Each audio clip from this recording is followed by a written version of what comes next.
Hello everyone, welcome to Learning Spot YouTube channel. So ಇವತ್ತಿನ current affairs ದಿನಾಂಕ 4/9/2024 September 4 ಬುಧವಾರ. So ಇದನ್ನು ಪ್ರಜಾವಾಣಿ ದಿನಪತ್ರಿಕೆಯಿಂದ ಆಯ್ಕೆ ಮಾಡಿಕೊಳ್ಳಲಾಗಿದೆ. ಸೊ ಹೋಗೋಣ ಏನೇನಿದೆ ಅಂತ. ಮೊದಲನೇ ಸುದ್ದಿ ಬಂದು ಭದ್ರಾ ಒಪ್ಪದ ವನ್ಯಜೀವಿ ಮಂಡಳಿ. ಸೊ ನೀವು ನಿನ್ನೆ ಒಂದು ಕರೆಂಟ್ ಅಫೇರ್ಸ್ನ ನಮ್ಮ ಚಾನಲ್ನಲ್ಲಿ ನೋಡಿದರೆ ನೀವು ಇನ್ನೊಂದು ಸುದ್ದಿ ನೀವು ಕೇಳಿಸ್ತೀರ. ಏನಪ್ಪ ಅಂತಂದರೆ, ಈ ಮಹದಾಯಿ ಯೋಜನೆ ಏನಿದೆ ಅದಕ್ಕೆ ಈ ವನ್ಯಜೀವಿ ಮಂಡಳಿ ಒಪ್ಪಿಗೆ ನೀಡಿರೋದಿಲ್ಲ.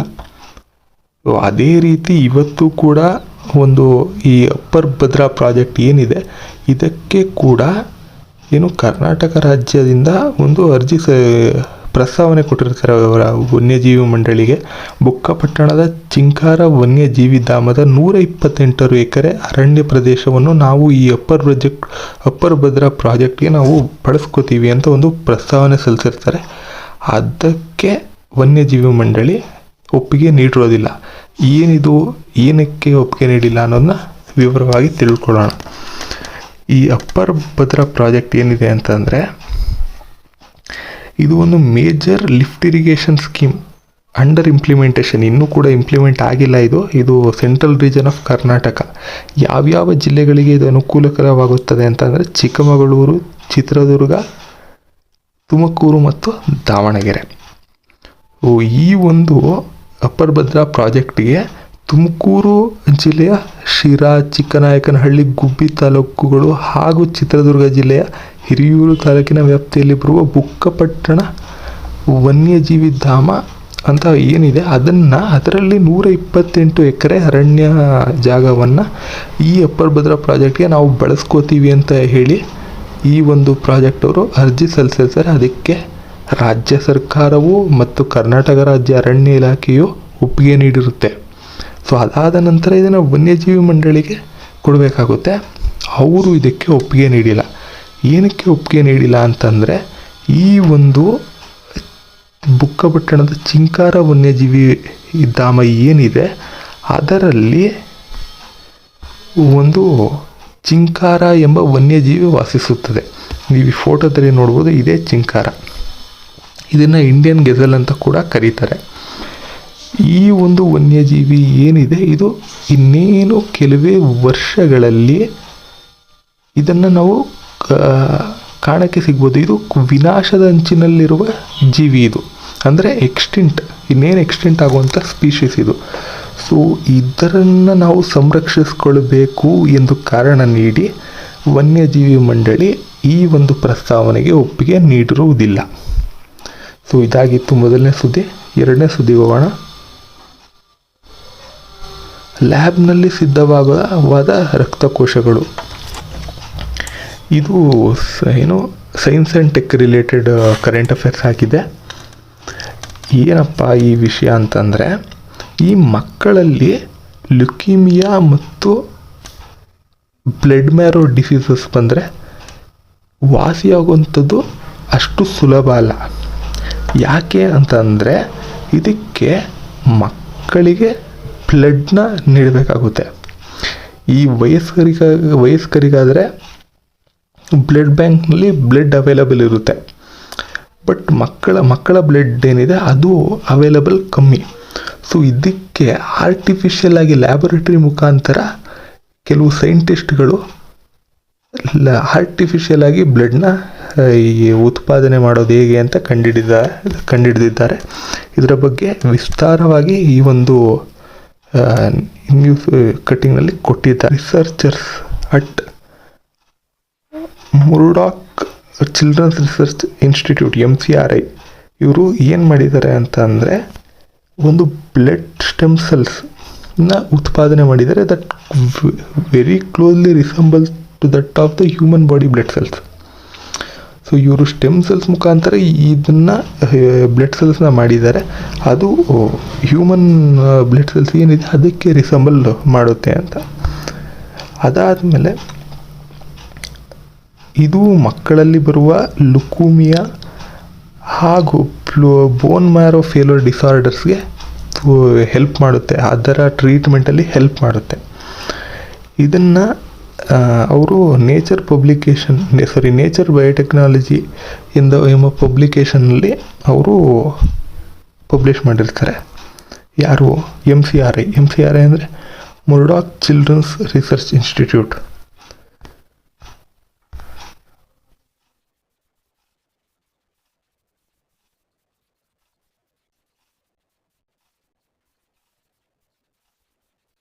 ಈ ಒಂದು ಸಿಗ್ನಿಫಿಕೆಂಟ್ ಡೆವಲಪ್ಮೆಂಟ್ ಏನಪ್ಪ ಅಂತಂದರೆ, ಈ ಹ್ಯೂಮನ್ ಬ್ಲಡ್ ಸ್ಟೆಮ್ ಸೆಲ್ಸ್ನ ಆರ್ಟಿಫಿಷಿಯಲ್ ಆಗಿ ಡೆವಲಪ್ ಮಾಡಿದ್ದಾರೆ. ಇದನ್ನು ಬೋನ್ ಮ್ಯಾರೋ ಟ್ರಾನ್ಸ್ಪ್ಲ್ಯಾಂಟ್ಸ್ಗೆ ಯೂಸ್ ಮಾಡ್ಕೊಳ್ಬೋದು. ಸೊ ಫ್ಯೂಚರ್ ಇಂಪ್ಲಿಕೇಶನ್ಸ್ ಏನಪ್ಪ ಇದರಲ್ಲಿ ಅಂತ ಅಂದರೆ, the ability to reprogram any cell from a patient into a stem cell and turn it into specially matched blood cells for transplantation could greatly impact the life of vulnerable patients. So ಯಾರಿಗೆ ಈಗ blood ಯಾವಾಗ ಅವಶ್ಯಕತೆ ಇರುವಾಗ ಸಿಗೋದಿಲ್ವೋ ಅಥವಾ ಏನೋ ಎಲ್ಲ ಈ blood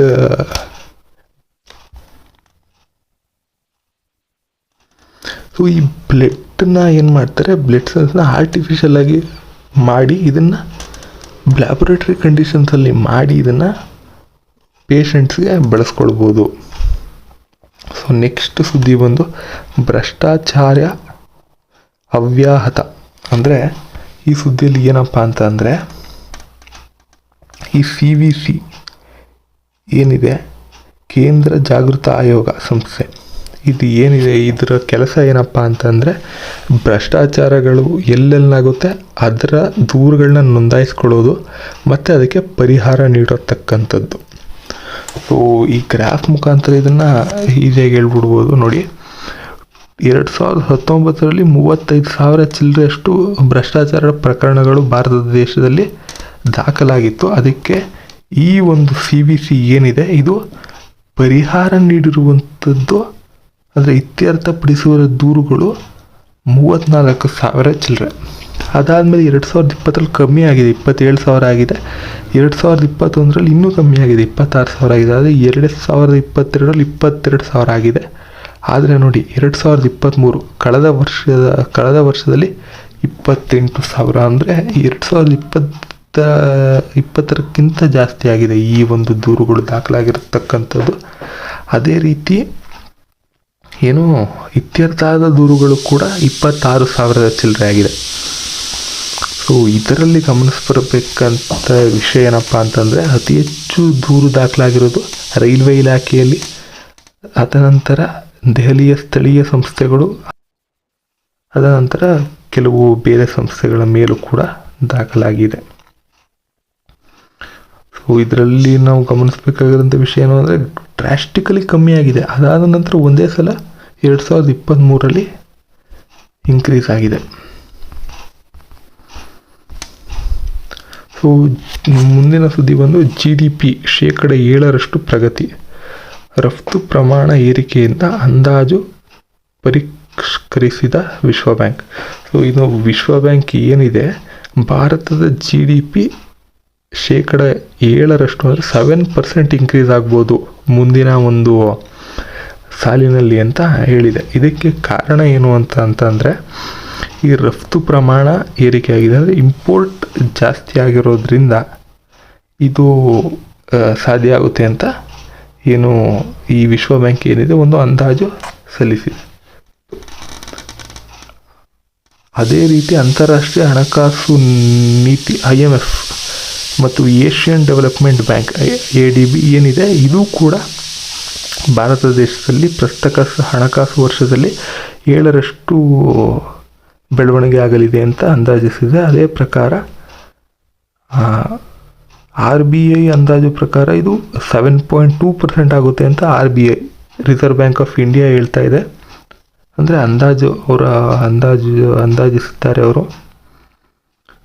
so ಇದಕ್ಕೆ ಕಾರಣ ಏನು ಅಂತಂದರೆ, ಈ ರಫ್ತು ಅಂದರೆ ಇಂಪೋರ್ಟ್ ಜಾಸ್ತಿ ಆಗಿರೋದ್ರಿಂದ ಮತ್ತು ಭಾರತದಲ್ಲಿ ವ್ಯಾಪಾರ ಸೇವೆಗಳು, ಫಾರ್ಮಾ, ಜವಳಿ, ಸಿದ್ಧ ಉಡುಪು, ಪಾದರಕ್ಷೆ, ಎಲೆಕ್ಟ್ರಾನಿಕ್ಸ್ ಮತ್ತು ಗ್ರೀನ್ ಟೆಕ್ನಾಲಜಿ ಉತ್ಪನ್ನಗಳ ಇಂಪೋರ್ಟ್ನೊಂದಿಗೆ ಭಾರತದ ರಫ್ತುವನ್ನು ವೈವಿಧ್ಯಮಯಗೊಳಿಸಬಹುದು ಅಂತ ವಿಶ್ವ ಬ್ಯಾಂಕ್ ಅವರು ಹೇಳಿದ್ದಾರೆ. ಇದನ್ನೆಲ್ಲ ಇನ್ನೂ ಇನ್ಕ್ರೀಸ್ ಮಾಡಿದ್ರೆ ನೀವು ಇನ್ನೂ ಈ ಒಂದು GDP ಏನಿದೆ ಅದನ್ನು ಇನ್ಕ್ರೀಸ್ ಮಾಡ್ಕೊಬೋದು ಅಂತ ಹೇಳಿದ್ದಾರೆ. ಇದಾಗಿತ್ತು ಈ ಸುದ್ದಿ.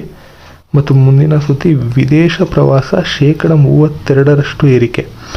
ಈ ಒಂದು ಮೇಕ್ ಮೈ ಟ್ರಿಪ್ ಏನು ವರದಿ ಸಿದ್ಧಪಡಿಸಿದೆ ಮಂಗಳವಾರ. ಅದರಲ್ಲಿ ಏನಂತ ಹೇಳ್ತಾ ಇದೆ ಅಂತ ಅಂದರೆ, ಒಂದೇ ವರ್ಷದಲ್ಲಿ 2 ಅಥವಾ 2ಕ್ಕಿಂತ ಜಾಸ್ತಿ ವಿದೇಶ ಪ್ರವಾಸ ಮಾಡುವ ಭಾರತೀಯರ ಪ್ರಮಾಣ 32% ಏರಿಕೆಯಾಗಿದೆ. ಅಂದರೆ ಒಂದೇ ವರ್ಷದಲ್ಲಿ 2 ಅಥವಾ 2ಕ್ಕಿಂತ ಜಾಸ್ತಿ ಕಂಟ್ರಿಗಳಿಗೆ, ಬೇರೆ ವಿದೇಶಕ್ಕೆ ಹೋಗುವ ಭಾರತೀಯರ ಸಂಖ್ಯೆ 32% ಹೆಚ್ಚಿದೆ. ಅದರಲ್ಲಿ ಭಾರತೀಯರು ಎಲ್ಲಿ ಹೋಗಲು ಇಷ್ಟಪಡ್ತಾರೆ ಅಂತಂದರೆ UAE, ಥೈಲ್ಯಾಂಡ್ ಮತ್ತು ಅಮೇರಿಕಾ. ಮುಂದಿನ ಸುದ್ದಿ, FDI ಒಳಹರಿವು 47% ಜಿಗಿತ. ಸೊ ಈ FDI ಅಂದರೆ ಏನು ಅಂತಂದರೆ ಫಾರಿನ್ ಡೈರೆಕ್ಟ್ ಇನ್ವೆಸ್ಟ್ಮೆಂಟ್ಸ್. ಸೊ ಬೇರೆ ವಿದೇಶದಿಂದ ಭಾರತದಲ್ಲಿ ಹೂಡಿಕೆ ಮಾಡುವುದು, ಇಲ್ಲಿ ಬಂದು ಭಾರತದಲ್ಲಿ ಹೂಡಿಕೆ ಮಾಡುವುದು, ಇದು ಫಾರಿನ್ ಡೈರೆಕ್ಟ್ ಇನ್ವೆಸ್ಟ್ಮೆಂಟ್ಸ್. ಸೊ ಇದರಲ್ಲಿ ಅನೇಕ ಒಂದು ರೀತಿಯ ಇನ್ವೆಸ್ಟ್ಮೆಂಟ್ಗಳಾಗುತ್ತೆ. ಸೊ ಸೇವೆಗಳು, ಕಂಪ್ಯೂಟರ್ ಯಂತ್ರಾಂಶ ಹಾಗೂ ತಂತ್ರಾಂಶ, ದೂರಸಂಪರ್ಕ, ಆಟೋಮೊಬೈಲ್ ಮತ್ತು ಫಾರ್ಮಾ ವಲಯಗಳಲ್ಲಿ ಹೂಡಿಕೆ ಹೆಚ್ಚಳಾಗಿರುವುದೇ ಈ ಏರಿಕೆಗೆ ಕಾರಣ. ಅಂದರೆ 47% ಏನು ಏರಿಕೆಯಾಗಿದೆ ಅದಕ್ಕೆ ಕಾರಣ ಏನು ಅಂದರೆ ಈ ಅಂಶಗಳು ಅಂತ ಹೇಳಿರ್ತಾರೆ. ಸೊ 2024-25 ಹಣಕಾಸು ವರ್ಷದ ಜೂನ್ ತ್ರೈಮಾಸಿಕದಲ್ಲಿ ಭಾರತಕ್ಕೆ ವಿದೇಶಿ ನೇರ ಬಂಡವಾಳದ ಒಳಹರಿವು 47% ಆಗಿದೆ. ಸೊ ಈ ಅವಧಿಯಲ್ಲಿ ಆಗಿರುವ FDI ಮೊತ್ತ 1.35 ಲಕ್ಷ ಕೋಟಿ, ಅಂದರೆ $16.17 ಬಿಲಿಯನ್. ಸೊ ಅದೇ ರೀತಿ ಕಳೆದ ಹಣಕಾಸು ವರ್ಷದಲ್ಲಿ ಇದೇ ಅವಧಿಯಲ್ಲಿ ಎಷ್ಟಾಗಿತ್ತು ಅಂತಂದರೆ 91,866 ಕೋಟಿ, ಅಂದರೆ $10.94 ಬಿಲಿಯನ್, ಅಂದರೆ $6 ಬಿಲಿಯನ್ ಹೆಚ್ಚು ಈ ಒಂದು ತ್ರೈಮಾಸಿಕದಲ್ಲಿ ಆಗಿದೆ ಕಳೆದ ವರ್ಷಕ್ಕೆ ಕಂಪೇರ್ ಮಾಡಿದ್ರೆ ಅಂತ ಇದರಲ್ಲಿ ಹೇಳಿದ್ದಾರೆ. ಅದರಲ್ಲಿ ಅತಿ ಹೆಚ್ಚು ಹೂಡಿಕೆ ಬಂದಿರೋದು ಯಾವ ರಾಜ್ಯಗಳಿಗೆ ಅಂತಂದರೆ ಮಹಾರಾಷ್ಟ್ರಕ್ಕೆ ಮೊದಲನೇದು 71,216 ಕೋಟಿ. ಅದಾದ ನಂತರ ಕರ್ನಾಟಕಕ್ಕೆ 19,148 ಕೋಟಿ. ತದನಂತರ ತೆಲಂಗಾಣ ಹಾಗೂ ಗುಜರಾತ್. ಸೊ ಅತಿ ಹೆಚ್ಚು ಫಾರಿನ್ ಡೈರೆಕ್ಟ್ ಇನ್ವೆಸ್ಟ್ಮೆಂಟ್ ಆಗ್ತಿರೋದು ಎಲ್ಲಿ ಅಂತಂದರೆ ಮಹಾರಾಷ್ಟ್ರ ಮತ್ತು ಕರ್ನಾಟಕದಲ್ಲಿ. ಮುಂದಿನ ಸುದ್ದಿ, ರಾಜ್ಯದಲ್ಲಿ 21,000 ಕೋಟಿ ಸಕ್ಕರೆ ವಹಿವಾಟು. ಇದು ಏನು ಅಂತಂದರೆ ಇಡೀ ದೇಶದಲ್ಲಿ 1 ಲಕ್ಷ ಕೋಟಿಗೂ ಹೆಚ್ಚು ಸಕ್ಕರೆ ವಹಿವಾಟು ಈ ವರ್ಷ ನಡೆದಿದೆ. ಇದರಲ್ಲಿ ಬಹುಪಾಲು ಅಂತ ಅಂದರೆ 21% ಈಸ್ ಆಫ್ ಕರ್ನಾಟಕ ಅಂತಂದರೆ 21,000 ಕೋಟಿ ವಹಿವಾಟು ಕರ್ನಾಟಕದಿಂದಲೇ ಆಗಿದೆ ಎಂದು ಸಚಿವ ಶಿವಾನಂದ ಪಾಟೀಲ್ ಅವರು ತಿಳಿಸಿದ್ದಾರೆ. ಮುಂದಿನ ಸುದ್ದಿ, ಸೊ ಭಾರತ ಬ್ರೂನೈ ಬಾಂಧವ್ಯ ವೃದ್ಧಿ. ಅಂದರೆ ನರೇಂದ್ರ ಮೋದಿಯವರು, ಭಾರತದ ಪ್ರಧಾನಮಂತ್ರಿಯವರು ನಿನ್ನೆಯಷ್ಟೇ ಬ್ರೂನೈಗೆ ಭೇಟಿ ನೀಡಿದ್ದಾರೆ. ಸೊ ಈ ಬ್ರೂನೈನಲ್ಲಿ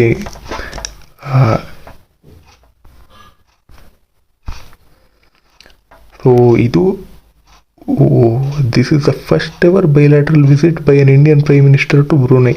ಇದು ಮೊಟ್ಟ ಮೊದಲ ವಿಸಿಟ್ ಆಗಿದೆ ಒಬ್ಬರು ಇಂಡಿಯನ್ ಪ್ರೈಮ್ ಮಿನಿಸ್ಟರ್ ಬ್ರೂನೈಗೆ.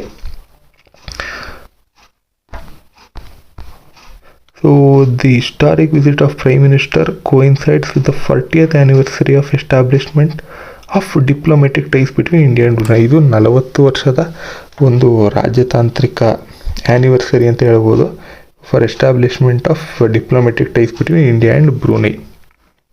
ಸೊ ಇಲ್ಲಿ ಅವರು ಹೈ ಕಮಿಷನ್ ಕಚೇರಿಯನ್ನು ಕೂಡ ಉದ್ಘಾಟನೆ ಮಾಡಿರುತ್ತಾರೆ.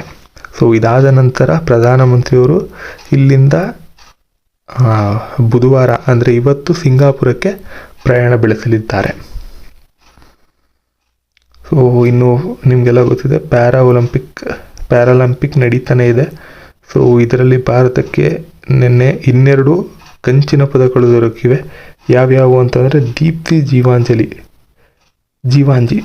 Bronze medal in women's 400 metre T20. ಈ ಒಂದು ಇದರಲ್ಲಿ ಅವರು ಕಂಚಿನ ಪದಕ ಗೆದ್ದಿರ್ತಾರೆ. ಮತ್ತು ನಿತ್ಯಶ್ರೀ ಶಿವನ್ ಇವರು ಕೂಡ ಬ್ರಾಂಜ್ ಮೆಡಲ್ ಗೆದ್ದಿರ್ತಾರೆ. ಅದರಲ್ಲಿ ಯಾವುದರಲ್ಲಿ ಅಂತ ಅಂದರೆ ವುಮೆನ್ಸ್ ಸಿಂಗಲ್ ಬ್ಯಾಡ್ಮಿಂಟನ್ SH6 ಇವರು ಬ್ರಾಂಜ್ ಮೆಡಲ್ನ ಪಡೆದಿರ್ತಾರೆ. ಸೊ ಈ ಒಟ್ಟಾರೆ ಭಾರತದ ಮೆಡಲ್ಗಳು 16 ಸೊ ನಿನ್ನೆ 14ನೇ ಸ್ಥಾನದಲ್ಲಿತ್ತು ಭಾರತ, ಇವತ್ತು 18ನೇ ಸ್ಥಾನಕ್ಕೆ ಬಂದಿದೆ. ಟೋಟಲ್ 16 ಮೆಡಲ್ಗಳೊಂದಿಗೆ ಇದರಲ್ಲಿ 3 ಚಿನ್ನ, 5 ಬೆಳ್ಳಿ ಹಾಗೂ 8 ಕಂಚುಗಳು ಒಳಗೊಂಡಿವೆ. ಸೊ ಇದಾಗಿತ್ತು ಇವತ್ತಿನ ಕರೆಂಟ್ ಅಫೇರ್ಸ್. ನಿಮಗೆ ಇಷ್ಟ ಆಗಿದ್ದಲ್ಲಿ ಲೈಕ್ ಮಾಡಿ, ಇಲ್ಲಾಂದರೆ ಡಿಸ್ಲೈಕ್ ಮಾಡಿ. ಸೊ ಏನೇನು ಇಂಪ್ರೂವ್ಮೆಂಟ್ ಮಾಡ್ಕೊಬೋದು ಕಮೆಂಟ್ ಮಾಡಿ ತಿಳಿಸಿ. ಇಷ್ಟ ಆಗಿದ್ದರೆ ಇದೇ ರೀತಿ ಅಪ್ಡೇಟ್ಸ್ಗಳಿಗಾಗಿ ಈ ಒಂದು ಲರ್ನಿಂಗ್ ಸ್ಪಾಟ್ ಯೂಟ್ಯೂಬ್ ಚಾನಲ್ನ ಸಬ್ಸ್ಕ್ರೈಬ್ ಮಾಡಿ. Thank you.